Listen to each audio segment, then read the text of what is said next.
এই মসজিদটা মূলত বাংলাদেশ এবং ইন্ডিয়ার বর্ডারে অবস্থিত। তো ভারতীয়রা বাংলাদেশের একই সাথে এই মসজিদে নামাজ পড়ে।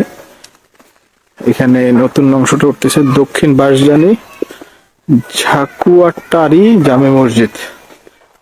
কুড়িগ্রামে পড়ছে এটা, কিন্তু মসজিদের ওই যে সীমানা, ওই যে বাউন্ডারি দেখা যাচ্ছে, ওইটা ইন্ডিয়া। তো ওই পাশ থেকে লোকজন এই পাশে আসে, এসে এখানে নামাজ পড়ে। এবং ওখানে মূলত এই পাশে যারা আছে সবাই মুসলমান। ওই গ্রামটা পুরোটাই মুসলিম গ্রাম। এই হচ্ছে মসজিদ। এখানে ওই যে ওই পাশে যে ঘরটা দেখা যাচ্ছে, হ্যাঁ, ওই ঘরটা কিন্তু ইন্ডিয়া। ওই গাছটাও ইন্ডিয়ার মধ্যে করছে। হ্যাঁ, এখানে মসজিদে বাংলাদেশ ইন্ডিয়া সব দুই দেশের লোকই নামাজ পড়ে। এখানে ওই যে দেখা যাচ্ছে লোকজন বসা, এরা মূলত ভারতীয়।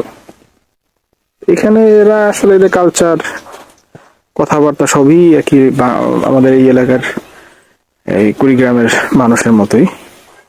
এইটা আবার বাংলাদেশ, পুকুরটা বাংলাদেশিদের।